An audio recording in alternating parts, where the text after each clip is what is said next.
Bonsoir Madame, Messieurs, merci de vous informer ce soir sur la chaîne des nouvelles idées.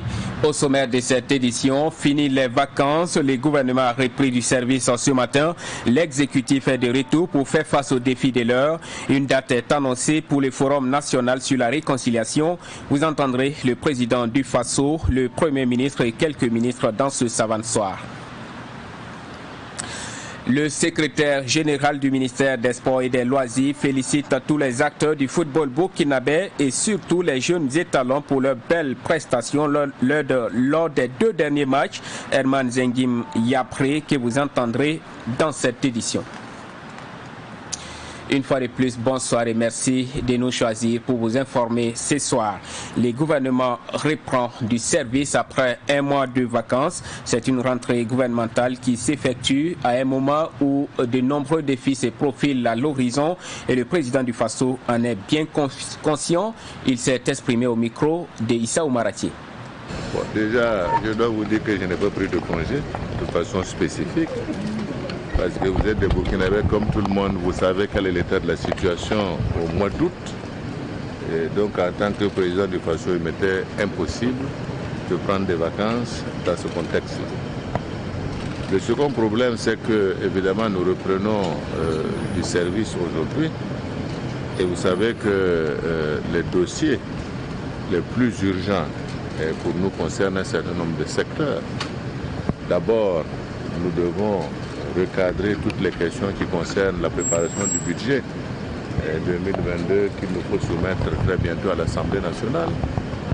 Nous devons nous atteler à la préparation également du plan national de développement économique et social, deuxième série, pour que d'ici le mois de novembre, nous puissions le soumettre aux partenaires, je dirais, au développement. Nous devons nous préoccuper également des problèmes quotidiens des Burkinabés, notamment toutes les questions qui concernent la vie chère, toutes les questions qui concernent les questions également des logements sociaux et de la terre, comme vous savez, qui sont des questions qui amènent des gorges chaudes, mais dont nous avons la responsabilité de rechercher l'ensemble des solutions. Parce que vous n'êtes pas sans savoir aussi qu'il y a des barrages qui, compte tenu de la pluviométrie dans la zone, qui ont été parfois exceptionnels, ont cédé, et que c'est des préoccupations également qui concernent un certain nombre de personnes. Donc voilà, c'est pour dire que l'objet de cette reprise, c'est en tout cas de nous engager à trouver l'ensemble des solutions qui permettent en tout cas aux Burkinabés de vivre dans une certaine sérénité. Et nous devons comprendre également que le contexte dans lequel nous sommes est un contexte difficile. Les questions sécuritaires restent des questions prioritaires. Donc, c'est des questions de réorganisation qui sont en cours au niveau donc, du ministère de la Défense et nous allons nous atteler également à l'ensemble de ces préoccupations qui sont essentielles parce que sans la paix, sans la sécurité, toutes les questions de développement deviennent des questions, je dirais, difficiles. Et le Premier ministre Christophe Dabiré et quelques membres de son gouvernement sont aussi conscients des défis qui les attendent. Christophe Dabiré, Al-Kassoum Maïga, ministre en charge de l'enseignement supérieur, Alpha Bari des Affaires étrangères, Chalmaï Ouedraogo de la santé, Aruna Kaboré du commerce et Dominique Nanan des sports et des loisirs se sont confiés à Issa Oumarati. Écoutons-les. Je suis heureux de retrouver l'équipe gouvernementale ce matin pour la reprise des activités gouvernementales. Vous savez, nous avons de nombreux défis à relever. Pendant le mois d'août, les membres du gouvernement se sont un peu reposés. Nous sommes restés toujours sur la brèche pour pouvoir apporter les réponses appropriées aux préoccupations de notre peuple. Et les chantiers sont les mêmes. Nous allons travailler aujourd'hui à faire en sorte que dans le dernier trimestre de l'année 2021, nous puissions engager les grandes réformes que le président du Faso a annoncées lors de sa campagne présidentielle et lors de son investiture. Mais il faut retenir tout simplement que les résultats de cette évaluation sont destinés au président du Faso. Je lui rendrai compte et il lui appartiendra maintenant d'apprécier et de prendre les décisions qui s'imposent. Vous voyez bien que je n'ai pas eu de vacances. On est resté sur place parce qu'on avait la conduite du bac. Après le bac, il faut préparer la rentrée universitaire, qui est aussi pour bientôt, puisque la rentrée administrative est déjà effective. Il fallait aussi travailler sur la répartition des nouveaux bacheliers. On avait des chantiers également de l'école normale supérieure de Koudougou, puisque nous avons fait la fusion entre l'ENSK et puis l'IDS. Donc beaucoup de dossiers sur lesquels nous avons travaillé en matière de recherche également. Et là, on est en train de voir comment aborder la rentrée universitaire pour le 1er octobre. Voilà ce qu'on a fait. C'est avec plaisir qu'on retrouve le Conseil des ministres, surtout au lendemain d'une belle prestation des étalons. Et je pense que ça nous donne beaucoup d'énergie pour aborder les chantiers qui nous attendent pour ce dernier trimestre. Pour cette rentrée, nous avons prévu de faire la situation sanitaire du pays, notamment en ce qui concerne les urgences sanitaires.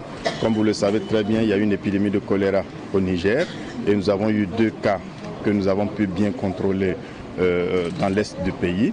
Il y a également des alertes dans la sous-région en ce qui concerne les fièvres hémorragiques. Donc nous sommes en alerte maximum contre ces maladies épidémiques qui pourraient donc rentrer au Burkina. Et nos équipes sont sur le terrain et en alerte maximum. Nous allons également échanger dans les jours à venir autour de son Excellence Monsieur le Premier ministre sur le plan d'urgence pour les hôpitaux en période Covid afin de renforcer la capacité de ces hôpitaux, relever le plateau technique, renforcer la gouvernance, ressusciter la pharmacie hospitalière et améliorer l'accès à l'eau, l'hygiène et l'assainissement. Cette rentrée est placée sous le signe du travail. Le travail pour relever les défis importants qui se présentent à nous. En termes de coopération, comment est-ce qu'on peut encore davantage multiplier et densifier les partenariats pour relever ces défis qui se présentent en termes de sécurité alimentaire, en termes de sécurité pour le pays, en termes également humanitaires, comme vous le savez, la situation que nous vivons. Et donc voilà les principaux défis, en dehors donc des défis internes à l'organisation même du ministère. Notre pays vient d'adopter le nouveau référentiel de développement, le PNDS2, qui définit en tout cas différents axes en maintenant donc la nécessité de transformer structurellement notre économie, ce qui devrait nous permettre d'augmenter nos capacités de production en termes donc de produits agricoles, mais aussi en termes de produits manufacturés, pour continuer à faire en sorte que notre pays soit moins dépendant des importations, de telle sorte que lorsque nous avons donc des chocs exogènes, comme ce que nous constatons au niveau donc du fret, que nous puissions continuer donc à accompagner, à approvisionner notre pays, à faire en sorte que la population puisse accéder aux produits de première nécessité. Voilà, et le Conseil des ministres tenu ce matin annonce que le forum sur la réconciliation nationale se tiendra du 17 au 23 janvier 2022. Dans la foulée, la reprise du dialogue politique est aussi annoncée pour ce mois de septembre. Suite de Savansoir, le député Nimneba Ritam II apporte sa contribution dans la lutte contre la pauvreté et le chômage des jeunes. L'élu national a initié une formation en aviculture et en énergie solaire photovoltaïque. C'était du 2 au 4 septembre dernier sous le thème jeunesse et entrepreneuriat. La cérémonie de remise des attestations a eu lieu le week-end écoulé à l'Institut 2IE à Cambouessin dans l'arrondissement 9 de Ouagadougou. Les précisions, c'est avec Siblina Kelsey. La problématique de l'employabilité de la jeunesse préoccupe le Nimneba Ritam II, député à l'Assemblée nationale, pour jouer sa partition dans l'éradication de la pauvreté et la promotion de l'emploi. Le député Nimneba a fait former plus de 100 jeunes venus de plusieurs régions en agriculture et en énergie solaire photovoltaïque. Selon le député Nimneba, cette initiative vise à permettre aux bénéficiaires de s'insérer dans la vie active. Nous avons pris l'initiative d'organiser cette session pour résoudre un tant soit peu cette difficulté-là. Nous aussi proposer des jeunes pour la formation afin de résorber cette question du chômage. Donc l'objectif visé, c'est de permettre à ce que ces jeunes puissent s'insérer dans la société active, ces jeunes-là puissent s'auto-employer.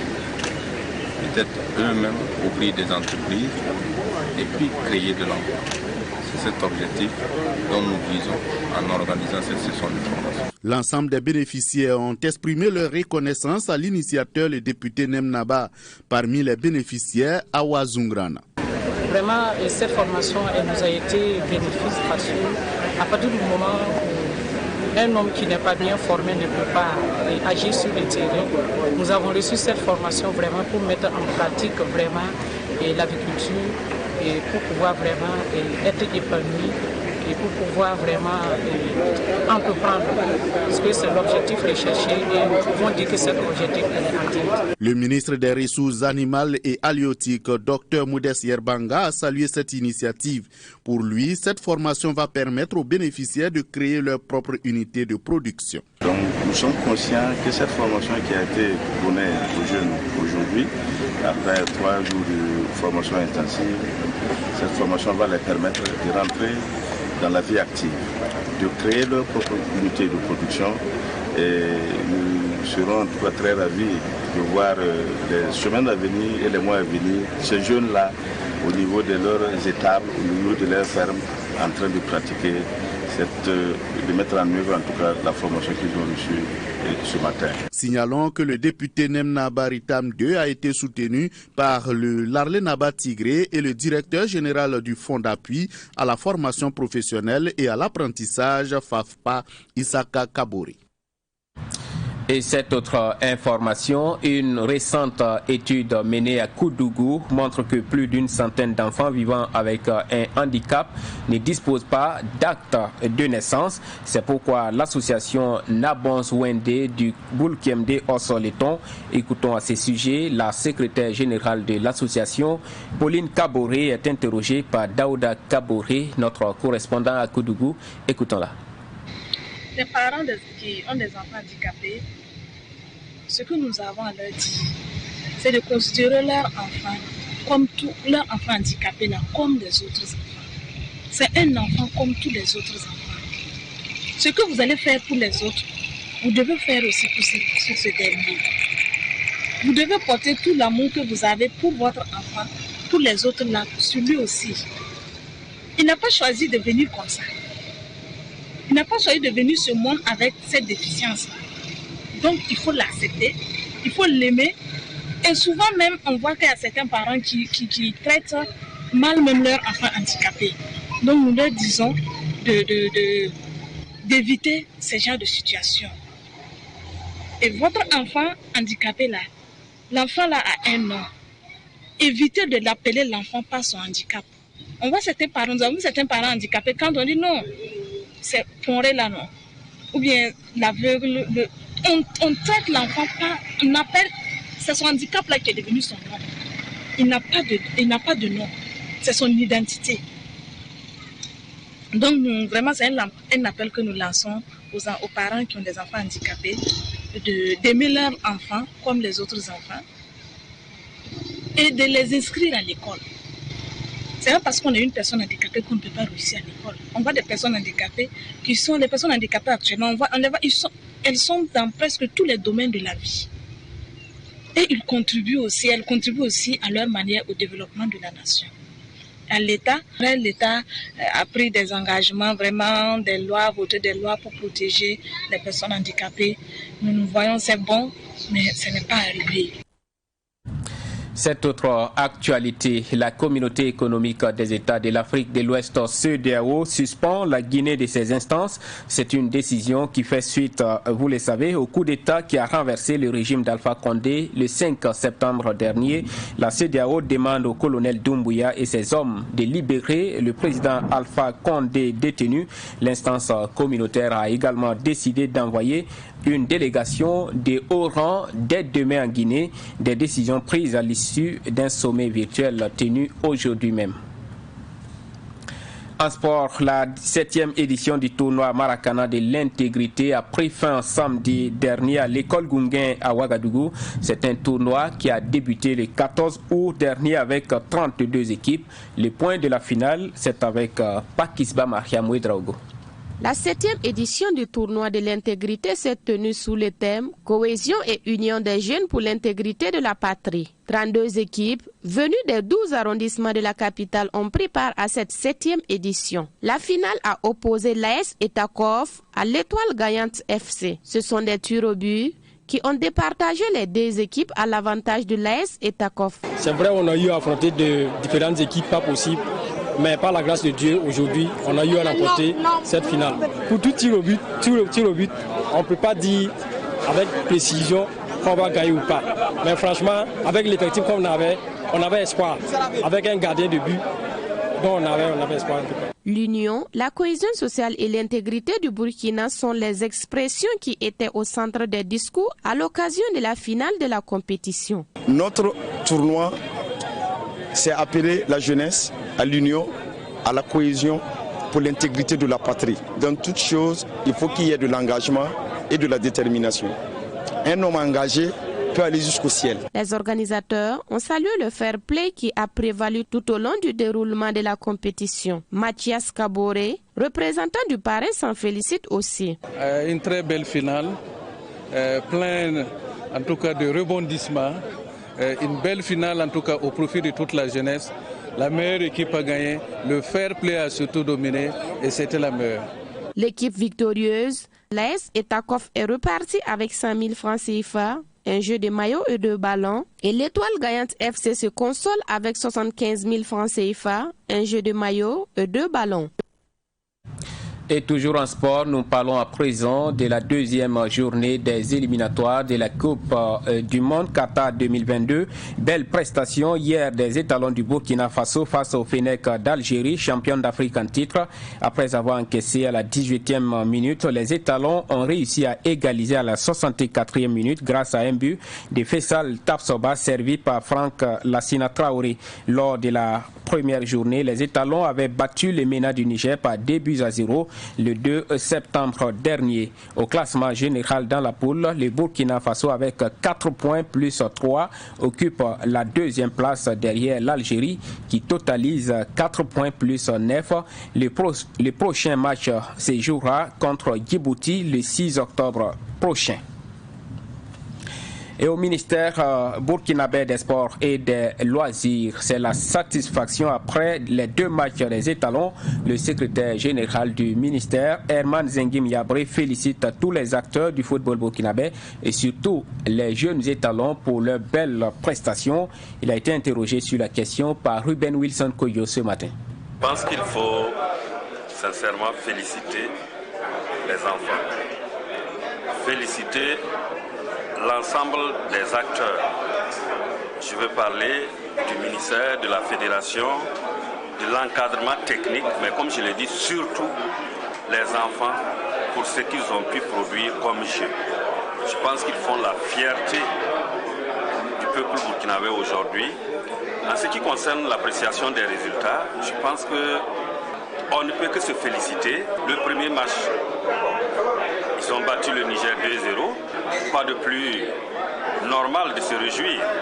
Maintenant, le match contre l'Algérie, il faut dire que les enfants ont produit du jeu. Que ce soit sur le plan tactique, physique, technique. Je pense que nous avons assisté à un très beau match qui nous rassure que nous avons une équipe, certes jeune, beaucoup rajeunie, mais que les perspectives sont très bonnes. Et ce qu'il faut retenir, c'est continuer à travailler, avoir la tête sur les épaules pour le reste des matchs à venir. C'est vrai, vous savez que l'Algérie était pris comme le favori du groupe.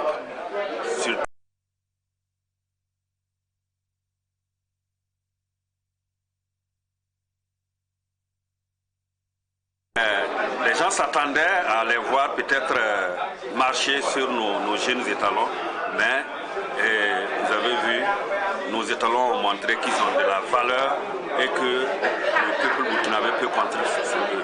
Et c'est l'occasion aussi de dire merci au peuple burkinabé, parce que je sais que tout le monde était en prière pour en tout cas la victoire des étalons pour ces 2 matchs. Le meilleur est à venir et j'ai foi qu'en continuant à travailler, on peut aller prendre notre qualification au mondial, même en Algérie. Voilà, Herman Zengim Yabré qui s'est exprimé ce matin à l'occasion de la conférence de presse sur le 33e Tour cycliste international du Faso. Cette compétition cycliste va se dérouler du 29 octobre au 7 novembre prochain avec Banfora comme point de départ. Au total, 500 millions de francs CFA seront mobilisés pour ce Tour du Faso 2021. Le Tour du Faso, vous le savez, a perdu son régisseur Francis Ducreux, décédé le 1er mai dernier, mais le secrétaire général du ministère des Sports assure que ce 33e Tour du Faso tiendra toutes ses promesses. Nous l'écoutons toujours au micro de Ruben Wilson Koyo.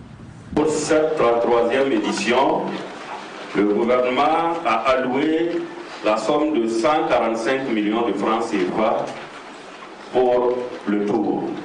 Sur 500 millions, il nous reste 355 millions à rechercher. Et je peux vous assurer que Ducreux ne travaillait pas seul. Il travaillait avec des collaborateurs avisés qui ont pris la relève. Et je vous avoue qu'ils travaillent très bien à la mobilisation des ressources et nous sommes convaincus que même en l'absence de Ducreux, nous allons continuer à faire ce que Ducreux faisait. La course féminine. Comme je l'ai d'emblée dit, le gouvernement du Burkina Faso tient à promouvoir le cyclisme féminin. 3 étapes. L'étape de Débougou, Tengoro et Ouagadougou. Comment ça va se passer concrètement? Vous savez que, en attendant l'arrivée des coureurs, il y a un bon temps. C'est ce temps que nous allons utiliser pour l'organisation de ces courses. Ça aura l'avantage d'animer l'assistance qui attend l'arrivée des coureurs garçons et nous pensons que c'est une bonne chose qui va nous permettre en tout cas de susciter de l'engouement autour du cyclisme féminin. Et c'est la fin de cette édition que j'ai eu grand plaisir à vous présenter. Merci de votre attention. À demain pour une autre session d'information. Portez-vous bien.